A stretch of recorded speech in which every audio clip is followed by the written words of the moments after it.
right, so for those who thought that Project 2025 was just a chuckle fest in the sense that liberals were crying and fearful for something that wasn't actually a blueprint for the government. Well, no, it was a blueprint for the government. Anyway, with blitz of policies, Trump goes beyond Project 2025's goals. So he's even doing worse than what Project 2025 wanted him to, which should scare everybody. Actually, I just saw a notification. I doubt it's in this article, but I just saw a notification that he's firing people who are in charge of overseeing the nuclear stockpile. What could possibly go wrong with that? But anyway, let's get to the article. U.S. President Donald Trump's early actions in office have in many cases expanded upon proposals from Project 2025's conservative policy blueprint that the Republican tried to distance himself from on the campaign trail, a Reuters review found. Because those of us who were paying attention are not surprised that he, distanced himself only because he wanted people to believe that he truly wasn't. Basically, he was appealing to those who are paying zero attention to the world. From actions halting U.S. aid abroad to fortifying the southern border and restrictions on transgender athletes, Reuters identified more than a dozen Trump executive orders or other policy moves that exceed in ambition or scope what Project 2025's 900-page Mandate for Leadership book advocated in a series of detailed policy proposals. The conservative initiative caused an uproar on the campaign trail, with Democrats calling it a set of extremist ideas that would form the basis for Trump's potential second-term agenda if elected. Trump, however, repeatedly distanced himself from Project 2025 during the presidential campaign, saying he had not read the policy blueprint. Yes, he didn't read the policy blueprint, but at the same time, he was able to actually say he doesn't agree with the blueprint, which, how can you disagree with something you never read? And it was just his usual double speak to get people to believe him that, he had nothing to do with it, even though most of his first administration was involved in crafting it. Anyway, while Trump has so far not adopted some of Project 2025's most aggressive ideas, that's frightening that what he's done so far isn't the most aggressive. His blizzard of more than 50 executive orders and series of other policy moves during his initial weeks in office have gone beyond some of its other proposals. For example, Project 2025 recommended scaling back roughly $40 billion of annual U.S. aid spending through the U.S. Agency for International Development, aka USAID, which administers much of America's foreign assistance.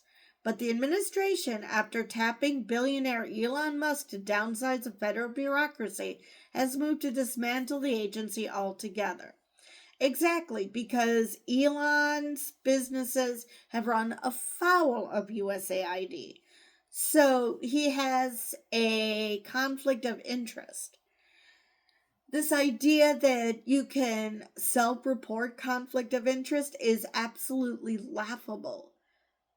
No, the point of conflict of interest is that people don't don't report that. You have to catch them.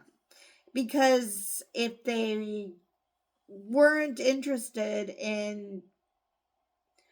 um in if they weren't interested in doing something despite the conflict of interest, they would have never started to begin with, because they would have known from the beginning. All right. A U.S. judge on Thursday extended for 1 week a pause on the administration's plan to put thousands of the agency's workers on leave. Where Project 2025 advocated Congress fund a wall along the U.S.-Mexico border, Trump simply declared an emergency and ordered U.S. troops and Homeland Security officials to build it. And Mexico will no longer pay for it. And Trump's order effectively barring transgender girls from women's sports goes beyond Project 2025's recommendation to roll back some of President Joe Biden's efforts to extend civil rights protections to transgender students. Trump has installed one of Project 2025's architects, Russ Vought, as the head of the Office of Management and Budget. And because he's the architect, that was one of the reasons, well, maybe the main reason, why the Democrats pulled an all-night gab session to slow down his confirmation. Vought on Friday became acting director of the Consumer Financial Protection Bureau and told its nearly 2,000 employees to stop working. Project 2025 has called for the agency's elimination. A union of Treasury employees filed a lawsuit this week seeking to block the stop work order. Now, the Consumer Financial Protection Bureau does just that.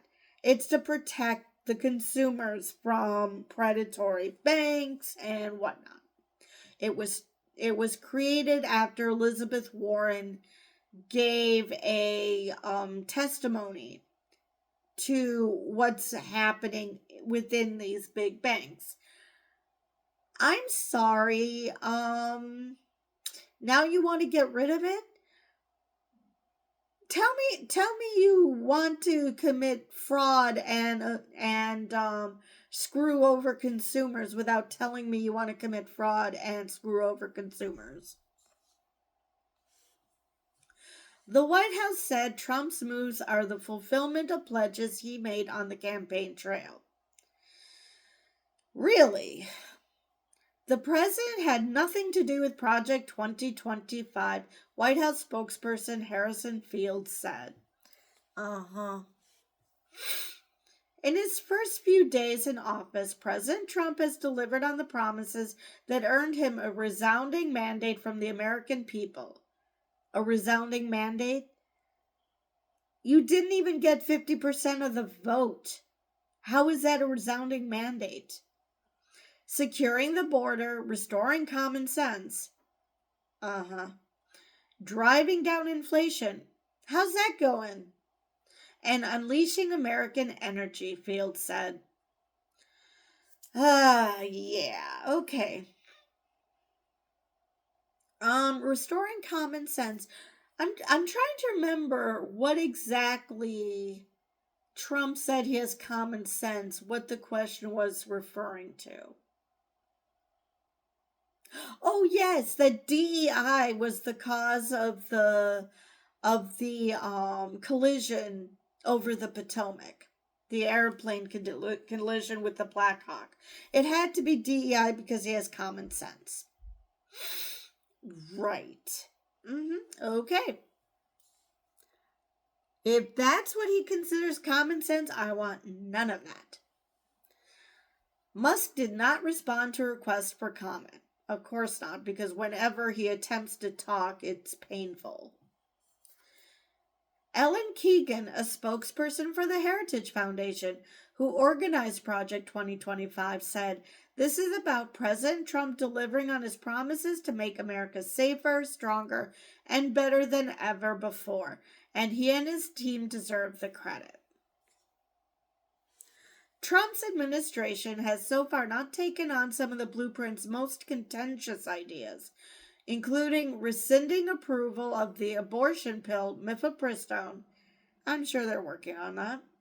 And where Project 2025 recommended banning TikTok, Trump has said his administration won't enforce a law that blocks a popular short video app. Exactly, because his campaign did well there. He has a donor who has stock in ByteDance. So it's not that he is doing this because of all the people who have businesses on TikTok. No, he's doing it for his own selfish reasons. Courts have begun issuing orders blocking some of the administration's more aggressive actions, including its efforts to unilaterally halt government spending, end birthright citizenship, and move transgender women inmates to men's prisons. And I think most of this I've discussed in other videos. First off, there's the Impoundment Act. I can't remember what it's actually called. But the idea is that the president cannot halt spending that Congress has appropriated. They are the keepers of the purse. They are the ones who get to spend America's money. The president doesn't then get to say, nope, I know better than what Congress does, so I'm just not going to spend the money that you guys appropriated. Oh, by the way, did you know we're going to have a government shutdown in March? Anyway, end birthright citizenship. I've mentioned this before. Birthright citizenship has nothing to do with. There's nothing in the 14th Amendment that says it only applies to citizens. That citizens who give birth, that their children are automatically citizens, and that those who aren't citizens yet aren't. Because if that were the case, I would not be a citizen. My parents were only green card holders. Granted, they had legal status, but still they were only green card holders as opposed to citizens. So all you would be doing is giving people like me an extra headache, because gaining citizenship is hard and expensive.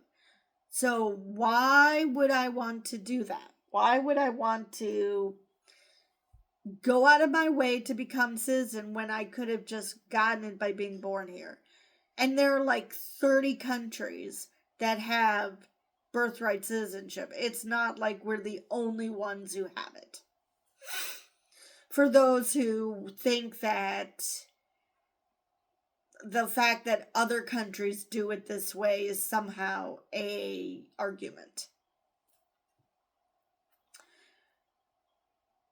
Move transgender women inmates into men's prisons. Now, this one I've also touched on.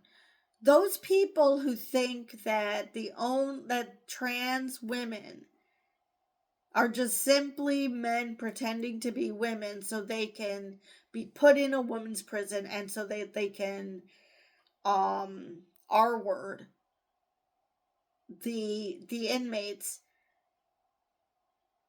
don't seem to have a problem with the fact that trans women who are actually women, they look like women, they act like women, whatever that means, they present as women.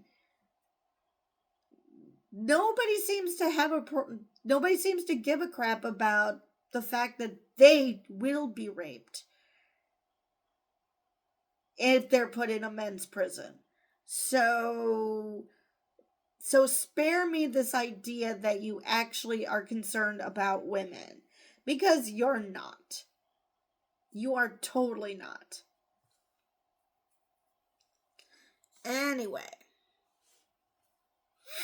Still, a federal judge on Wednesday allowed Trump to proceed with a buyout offer to federal workers, which the government said 75,000 people accepted. I'm not sure I know what's more depressing, that there was a federal judge who finally signed off on this after there were like 2 that didn't, or the fact that there were 75,000 people who accepted. Now, I understand that a lot of these people don't want to work under the Trump administration and they figure this is their get out of Dodge moment, that this is their get out of jail free, that they'll make some money out of this. Two things about the buyout. Now, number one, like I said, we're approaching a government shutdown in March. And we're approaching that because Congress hasn't appropriated money beyond, I think, March 10th or something? So this buyout is supposed to extend till September. So these people are gambling that there's going to be money for them for this buyout by the time Congress appropriates a budget.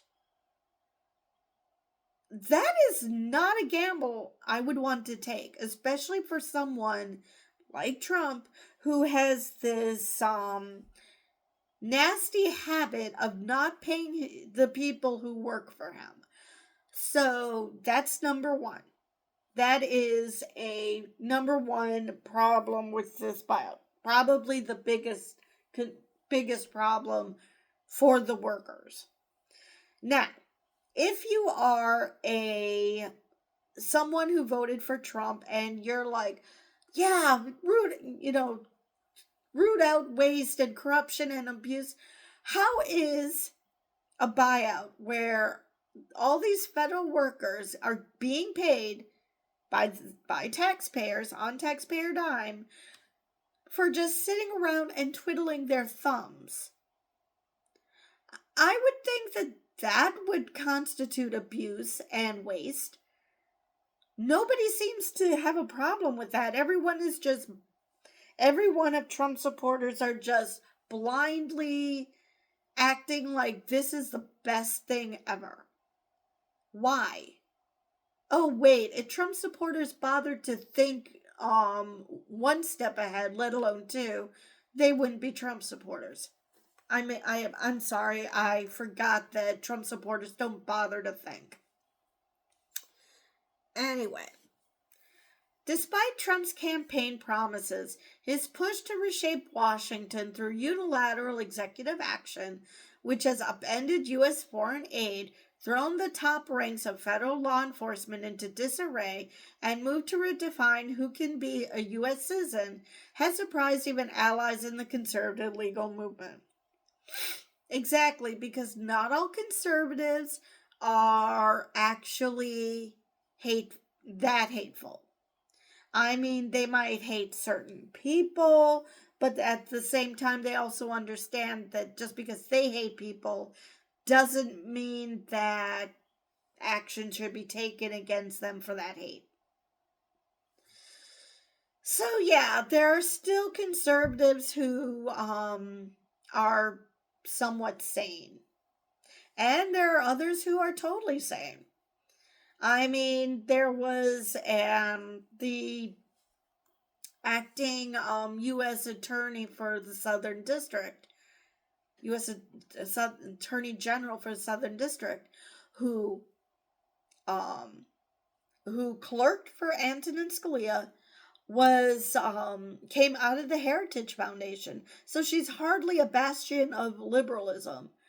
And she just resigned because she could not handle the fact that Eric Adams, who they had dead to rights, was getting off scot-free. Well, not completely, because if he doesn't perform to Trump's satisfaction, they'll relitigate